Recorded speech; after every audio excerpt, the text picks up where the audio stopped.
docentes, compañeros y estudiantes que están viendo este video con fines educativos. Principalmente este video ha sido elaborado para poder evaluar el procedimiento eficiente de la toma de los signos vitales en un examen físico a un paciente. Hay que reconocer que los signos vitales son los signos de vida. Estos están representados por fenómenos o manifestaciones orgánicas que se pueden percibir, evaluar y en este caso manifestar de forma eficiente y eficaz. Los signos vitales más reconocidos que se toman en cuenta en la toma de un examen físico es la temperatura corporal, la frecuencia cardíaca, la frecuencia respiratoria, la presión arterial y la oximetría de pulso. Principalmente tenemos a un paciente con las siglas BS, edad de 20 años, sexo masculino procedente de Chiclayo, aparente buen estado general, aparente buen estado de hidratación y aparente buen estado nutricional. Vamos a determinar el procedimiento efectivo de cada una de las tomas de los signos vitales y por ende también vamos a mencionar algunas generalidades como también algunos términos médicos que se le asocian cuando los parámetros o los valores están fuera de los rangos normales. La siguiente toma de los signos vitales es la temperatura corporal. La temperatura corporal es el equilibrio entre el calor producido por el cuerpo, denominado como termogénesis, y el calor perdido en el ambiente, denominado como termólisis. Las unidades de calor se denominan como centígrados y el material o el equipamiento necesario para la toma de la temperatura corporal es denominado como termómetro. Entonces, hay que reconocer que existen diferentes zonas de medición, una zona superficial o una zona periférica también llamada y una zona central. La zona central hace referencia tanto a la vía rectal y a nivel de la membrana timpánica, mientras que la zona superficial son las zonas más comunes como la vía oral, la fosa axilar y la piel. Bueno, comenzando con el procedimiento de la toma de la temperatura corporal, en primer lugar lo que se hace es un adecuado lavado de manos. Posteriormente se le menciona al paciente el procedimiento que se le va a realizar, siempre teniendo en cuenta que el termómetro que se va a utilizar tiene que estar la línea de mercurio por debajo de los 35 grados centígrados. Posteriormente, al momento de mencionar al paciente que levante el brazo a nivel lateral, tenemos que revisar la zona axilar si se encuentra húmeda o seca. Si se encuentra húmeda, cogemos una torionda de algodón y damos golpecitos repetitivos para, en este caso, secar la zona. Posteriormente, introducimos el bulbo del termómetro a nivel de la fosa central axilar y le decimos al paciente que flexione el antebrazo sobre el tórax.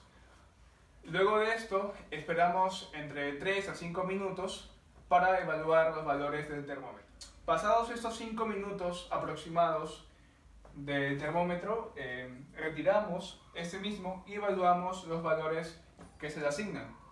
Principalmente el paciente presenta una temperatura de 36.8.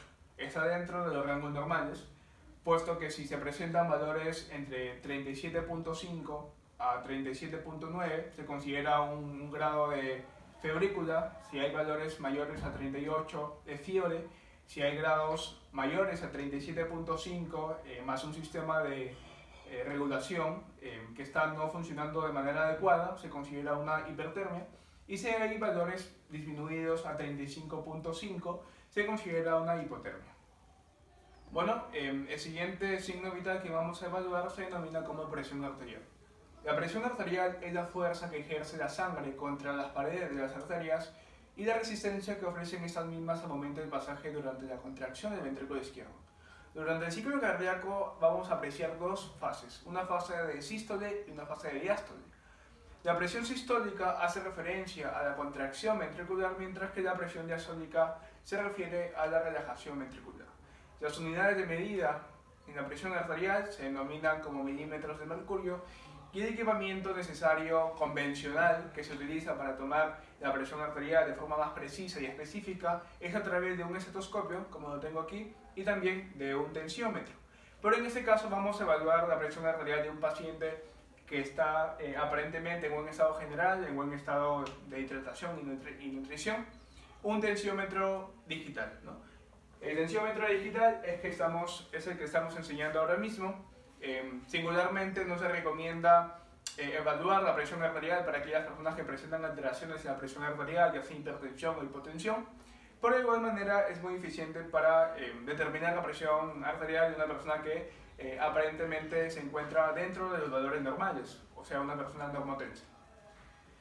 Bueno, el primer paso que tenemos que hacer es mencionar al paciente el procedimiento que se le va a emplear y de igual manera de mencionarle que tiene que estar en una posición cómoda, los pies apoyados sobre el piso, de igual manera el brazo a nivel de la altura cardíaca y tiene que estar permanecido sentado durante 5 minutos aproximadamente. Cabe recalcar que algunas consideraciones que se deben tomar en la presión arterial es no consumir bebidas alcohólicas, no consumir cafeínas o algunas otras sustancias que pueden alterar, en este caso, la presión arterial del paciente.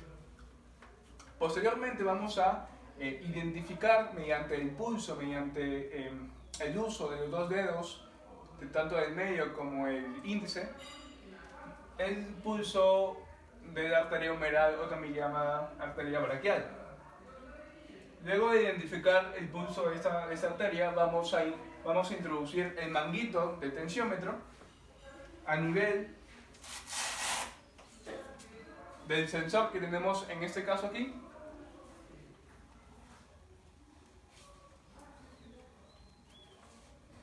Y de igual manera vamos a ajustar esta misma. Posteriormente vamos a prender el tensiómetro digital.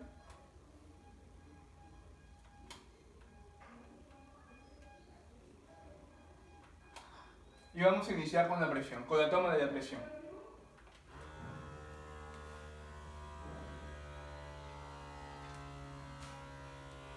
Luego del tiempo aproximado que demora vamos a verificar que la presión de este paciente se encuentra dentro del rango normal, una presión sistólica de 110, una presión diastólica de 80, está dentro del rango normal, es una persona que es un paciente normotenso. De igual forma, hay pacientes que presentan valores en la presión arterial mayores a 140 en su presión sistólica y mayores a 90 en su presión diastólica, que se denomina como hipertensión, y valores disminuidos de 90 milímetros de mercurio en su presión sistólica y 60, menores de 60 en su presión diastólica, hace referencia a un cuadro de hipotensión. De igual forma voy a dejar los valores normales en un cuadro establecido diferentes, sea de acuerdo al propósito de los valores asignados. También existe la forma convencional, como ya lo había mencionado, mediante un estetoscopio y un tensiómetro. Esto de igual forma es mediante diferentes pasos, ya sea la detección mediante los pulpejos de los dos dedos, tanto el índice y del medio a nivel de la arteria humeral, identificar el pulso humeral, luego mencionar que tenemos que introducir tanto el manguito a nivel de 2 centímetros o 3 centímetros por encima de la flexión del codo. Luego se utiliza la bombilla para inflar el manguito hasta, en este caso, 280 milímetros de mercurio. Posteriormente desinflamos de 2 a 3 milímetros de mercurio por segundo. Utilizamos las fases 1 y 5 del Gorotov para identificar tanto la presión sistólica como la presión diastólica. Eso es en la forma convencional. Por igual manera, la forma o el método mediante el tensiómetro digital no está arreglado. A continuación, el siguiente signo vital que vamos a evaluar es la frecuencia cardíaca. La frecuencia cardíaca es el número de repeticiones que late el corazón en un minuto. Hay que tener en cuenta que esta se expresa en latidos por minuto. Y esta además se puede hallar fácilmente o dinámicamente mediante el pulso. El pulso es una onda de sangre que es creada por la contracción del ventrículo izquierdo del corazón.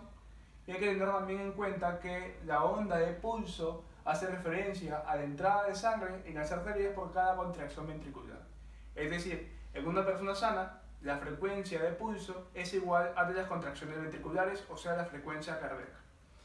Pero siempre existen pacientes o personas que la frecuencia de latido con el pulso periférico pueden ser distintos. Por eso es que el profesional de salud tiene que intervenir para valorar tanto la frecuencia del latido como el pulso periférico.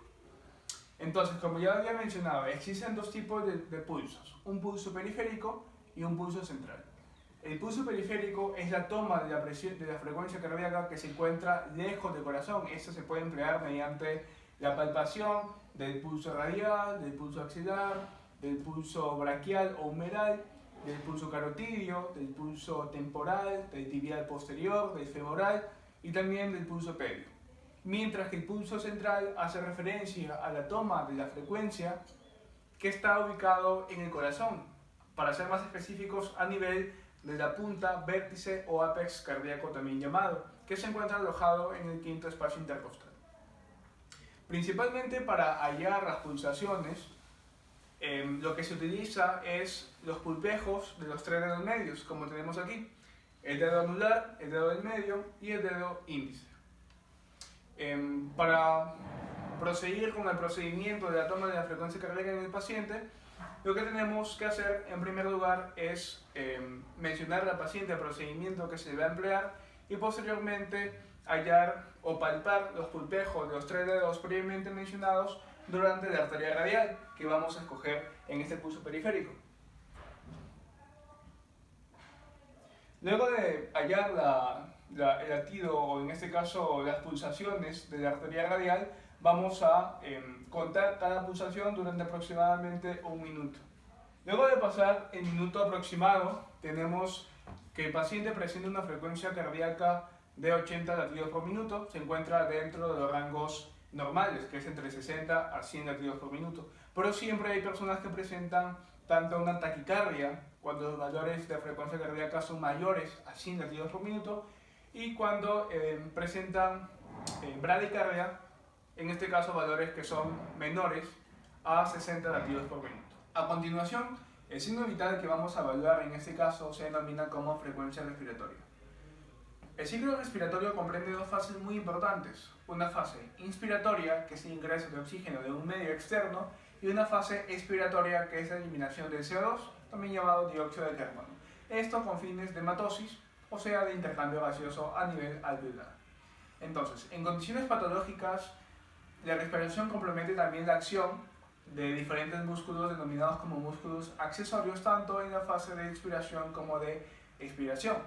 Y para tomar o evaluar la frecuencia respiratoria en un paciente o un sujeto de atención, es contar el número de repeticiones que se acontecen en aproximadamente un minuto, verificando siempre las elevaciones del tórax en un diámetro anterior-posterior y también de igual manera a nivel del abdomen.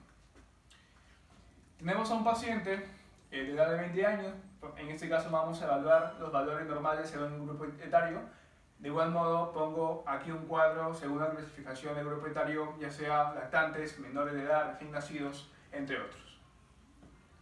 Los pasos a seguir para la toma de la frecuencia respiratoria es, como ya había mencionado, mencionar al paciente el procedimiento que se le va a ejecutar, mantener en una posición lo más cómoda posible, ya sea en decúbito supino o sentado, como lo vemos en este caso, y es siempre calcular el tiempo, que es de aproximadamente un minuto, verificando el número de elevaciones del tórax en un diámetro anterior-posterior.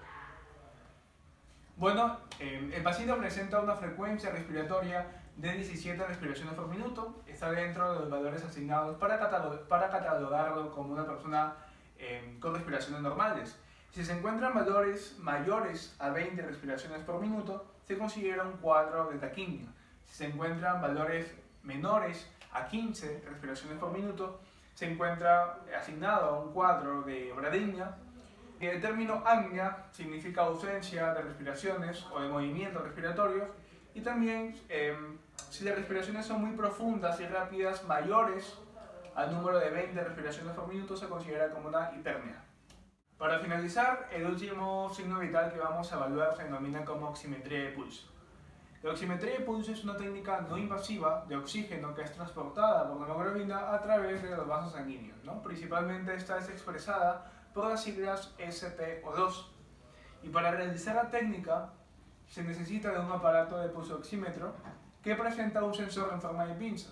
Este sensor va a producir una luz que se refleja en la piel de los pulpejos del dedo, ¿no? Principalmente o característicamente en el dedo índice. Hay que tomar algunas consideraciones con el paciente previo a la intervención médica, ¿no? Al momento de realizar este tipo de procedimientos. Por ejemplo, mantener un lugar o una situación que esté fuera de una fuente de luz importante. Evitar que las mujeres, particularmente las mujeres, presenten las uñas pintadas. Y en este caso, durante la intervención, que el paciente no mueva el dedo durante aproximadamente lo que se demore en la toma de muestra, ¿no? En la información de datos en el aparato. Con respecto al procedimiento, ¿no? A los pasos a seguir para la toma eficiente de ese tipo de signo vital, lo que primero se hace es lavarse las manos. En segundo lugar, se comunica al paciente y se le menciona el procedimiento que se le va a ejecutar. Posteriormente, cogemos el pulsoxímetro, que lo tenemos en la parte de aquí, y le decimos al paciente que levante el brazo para ingresar el dedo índice a nivel del sensor. La mano tiene que estar a nivel de una superficie y encendemos el oxímetro y evaluamos, en este caso, los signos o los valores que presenta. El paciente presenta una oxigenación del 98%, está dentro de los rangos normales, ya sea mayores al 95%, se encuentra dentro de los rangos establecidos. Si la oxigenación es menor a 95%, se considera que hay una falta de oxigenación. Si la oxigenación es menor a 93%, ya se considera un cuadro de hipoxemia. Si la oxigenación es menor a 90, se considera una insuficiencia respiratoria. Y si es menor a 80, ya se requiere una muestra de sangre. Bueno, finalmente, para terminar con este video, cabe mencionar que es importante la toma de los signos vitales como conocimiento básico, ya que aporta una información valiosa para mejorar la calidad de diagnósticos, ¿no? De igual manera, me despido y hasta aquí acaba el video.